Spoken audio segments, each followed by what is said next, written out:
이번에 소개할 공포의 존재는 바로 블루 베이비.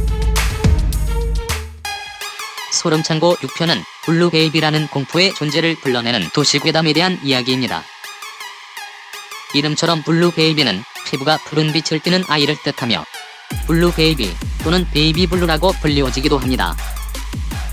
사실 블루 베이비의 모습을 실제로 본 사람은 없습니다. 왜냐하면 우리 눈에 보이지 않는 존재이기 때문이죠. 블루 베이비는 강령술로 불러낸 다른 귀신들처럼 소원을 들어준다거나 질문에 대한 정답을 알려주지는 않습니다. 그냥 불러냈다가 다시 돌려보내는 거죠. 블루 베이비는 눈으로 직접 볼 수는 없지만 그 존재를 실제로 느껴볼 수는 있다고 합니다. 그렇다면 과연 블루 베이비는 어떻게 불러낼까요? 우선 종이나 펜 같은 준비물은 필요하지 않습니다. 집에 화장실만 있으면 되죠. 먼저 새벽 3시와 4시 사이 화장실에 혼자 들어가 문을 잠급니다. 그 다음 화장실 거울 앞에 서서 양팔을 들어올려 아기를 안고 있는 자세를 만듭니다. 이제 거울 속 자신의 모습을 보고 블루 베이비, 베이비 블루라고 13번 연속으로 말합니다. 블루 베이비, 베이비 블루. 블루 베이비, 베이비 블루. 블루 베이비, 베이비 블루. 두 단어의 순서나 발음을 실수하면 블루 베이비는 나타나지 않는다고 합니다. 블루베리, 베리 블루. 실수 없이 13번 말했다면 눈에 보이지는 않지만 갑자기 뭔가 들고 있는 느낌이 나기 시작하는데 점점 무게가 무거워지고 부피가 커지는 것이 느껴진다고 합니다. 그리고 팔에 상처가 생기기 시작하는데 바로 블루 베이비가 밟힌 상처라고 합니다. 팔에 난 상처를 보고 무서워서 두 팔을 그냥 내려서는 절대로 안 됩니다. 블루 베이비를 돌려보낼 때는 재빨리 비행기 앞으로 이동해 아기를 떨어뜨리는 신용을 한 뒤 물을 내리고 즉시 화장실에서 나가야 합니다. 만약 그렇게 하지 않으면 블루 베이비의 엄마가 거울 속에서 나타나 공격해버린다고 합니다.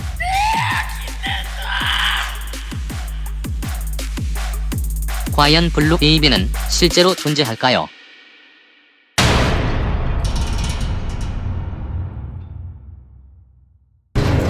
이번에 소개할 공포의 존재는 바로 찰리 챌린지. 7편에 소개할 이야기는 바로 찰리 챌린지라는 강령술에 대한 이야기입니다. 최초 멕시코에서 생겨난 이야기로 점차 주변으로 퍼져나가 아메리카와 유럽 등지에서 유명해졌으며 우리나라에는 서양판 분신사바로도 잘 알려져 있습니다. 자, 그럼 이제 찰리 챌린지를 하는 방법에 대해 알아보도록 하겠습니다. 먼저 연필 2자루와 종이 1장이 필요합니다. 먼저 연필로 종이에 십자가를 그립니다. 그리고 예스와 노를 번갈아 씁니다. 그 다음 종이에 그려진 십자가 선위로 연필 2자루를 겹쳐 올립니다. 이때 위에 있는 연필이 돌아갈 수 있도록 중심을 정확하게 맞춰줘야 합니다. 이제 영어로 된 다음 3개의 질문들을 연속으로 말합니다. Charlie, where are you? Charlie, are you there? Charlie, can we play? 이때 연필이 저절로 움직여서 예스를 가리키면 찰리가 허락을 한 것이고 노를 가리키면 하기 싫다는 뜻이라고 합니다. 그리고 연필이 움직이지 않는다면 찰리가 못 알아들은 것이라고 합니다. 연필이 예스를 가리켜 찰리에게 허락을 받았다면 이제 질문을 시작하면 됩니다. 찰리는 예스와 노로만 대답할 수 있기 때문에 구체적이거나 긴 대답을 요구하는 질문에는 대답을 하지 않는다고 합니다. 찰리와의 질문 게임을 그만하고 싶다면 찰리에게 허락을 받아야 합니다. 영어로 Charlie, can we stop? 이라고 말한 뒤 연필이 예스를 가리킬 때만 게임을 끝낼 수 있다고 합니다. 하지만 찰리에게 허락을 받았다고 해서 게임이 완전히 끝난 것은 아닙니다. 마지막으로 사용했던 종이와 연필을 모두 태워 없애버려야 하기 때문입니다. 만약 그냥 버리거나 놔둔다면 찰리가 밤마다 꿈에 나타나는 악몽에 시달리게 된다고 합니다.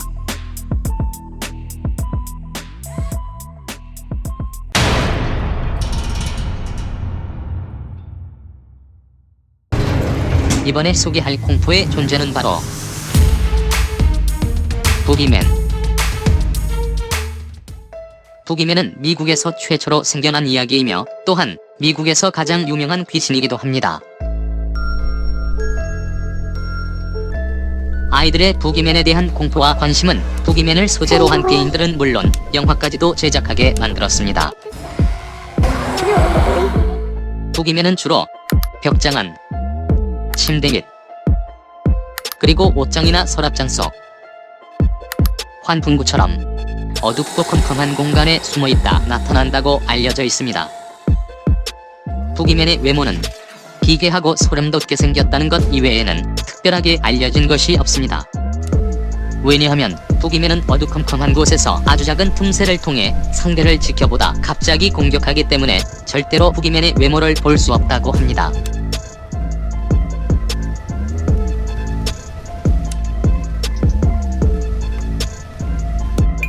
부기맨은 밤 늦게 잠드는 아이들을 주로 잡아가는데 아이가 잠들면 이불을 걷어낸 뒤 발목을 잡아 끌고 가 버린다고 합니다. 그리고 한번 끌려가게 되면 다시는 빠져나올 수 없다고 합니다. 어둠 속의 공포 부기맨으로부터 살아남는 방법이 있습니다. 부기맨은 어둡고 좁은 곳에 존재하는 귀신이기 때문에 빛에 매우 약하다고 합니다. 그래서 부기맨이 나타난 것 같은 느낌이 들 때 후레쉬를 비추거나 불을 켜면 모습을 감춰버린다고 합니다. 그리고 옷장이나 서랍장을 잘 닫고 잠을 자면 부기맨은 나타나지 않는다고 합니다. 한 가지 명심해야 할 사실은 만약 방에 혼자 있을 때 누군가 자신을 쳐다보고 있는 느낌이 든다면 절대로 어두운 틈새를 쳐다보고 있으면 안 됩니다. 왜냐하면 부기맨이 자신의 존재가 들켰다고 생각해 순간 끌고 가버릴 수도 있기 때문입니다. 혹시라도 어두운 틈새를 계속 쳐다봤는데도 아무 일도 생기지 않았다고 해서 절대로 안심하지는 마십시오. 부기맨은 바로 끌고 가지 않고 며칠 후에 나타나 잡아가는 경우도 있다고 하니까요.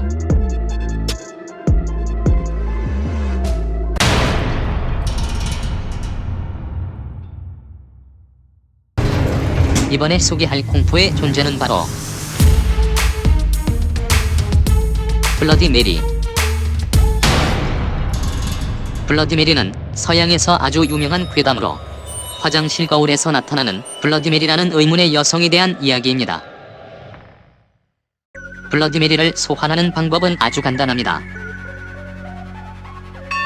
밤 12시 화장실에 들어가 문을 잠근 뒤 불을 끕니다. 그리고 거울 앞에 서서 눈을 감고 블러디 메리를 3번 외칩니다. 블러디 메리, 블러디 메리, 블러디 메리. 여기서 잠깐 버전에 따라서는 13번 혹은 20번, 심한 경우 100번 불러야 된다는 이야기도 있습니다. 블러디 메리를 정확하게 외치고 나면 화장실 거울 속에 어떤 여자가 나타나는데 그게 바로 블러디 메리라고 합니다. 블러디 메리는 미래를 예측하는 능력을 가지고 있어 자신을 소환한 사람의 미래에 대해 알려주기도 하고 미래의 남편이나 자식의 모습을 보여주기도 한다고 합니다. 하지만 블러디 메리를 소환할 때 한 가지 조심해야 할 것이 있습니다.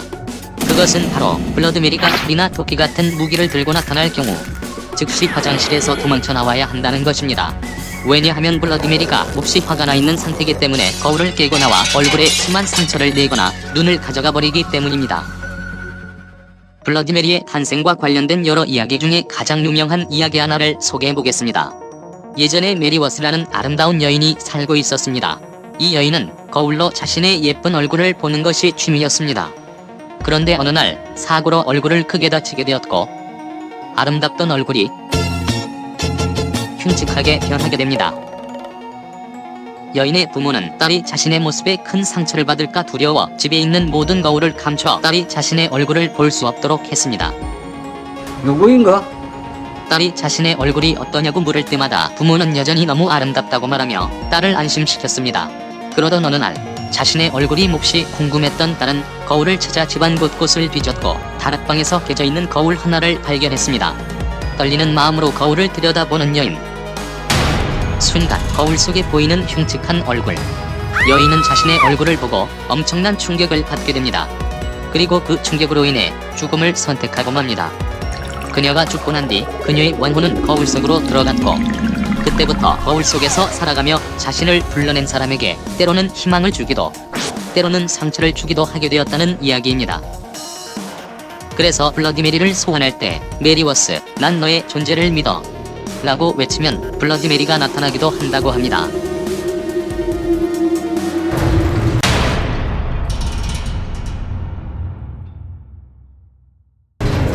이번에 소개할 공포의 존재는 바로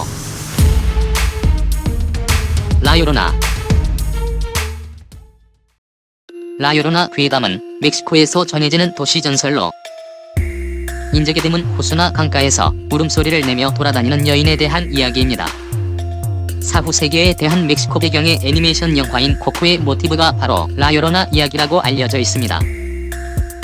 라요로나는 스페인어로 우는 여자를 뜻하며 이름처럼 괴상한 울음소리를 내며 돌아다니는 여인의 모습을 하고 있다고 합니다.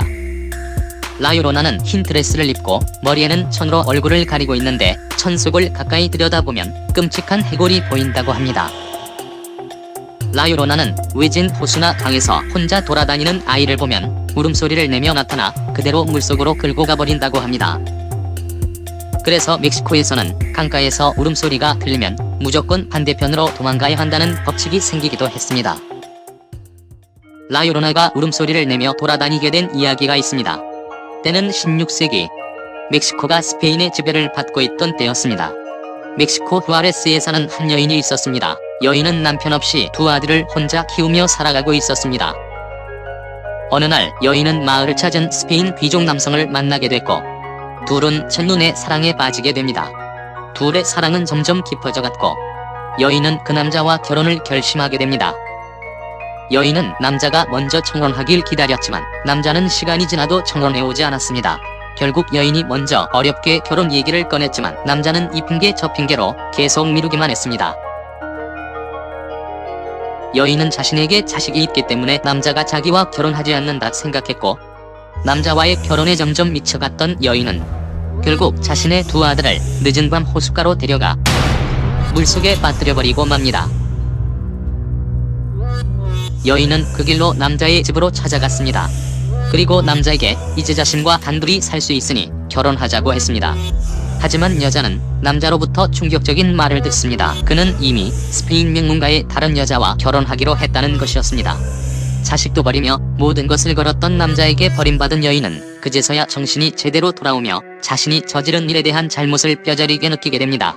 여인은 자신이 끔찍한 일을 저지른 호수로 돌아왔고 고요한 물속을 바라보며 하염없이 울기 시작했습니다. 머릿속에는 차가운 물속에서 엄마를 찾던 아이들의 모습이 아른거렸습니다. 결국 여인은 아이들을 부르며 호수에 뛰어들었고 끝내 물속에서 나오지 않았다고 합니다. 그 후 그 호숫가에는 종종 여인의 울음소리가 들려오며 밤늦게 혼자 돌아다니는 아이를 보면 자신의 아이로 착각해 물속으로 데려가 버린다는 괴담이 생겨나게 되었다고 합니다.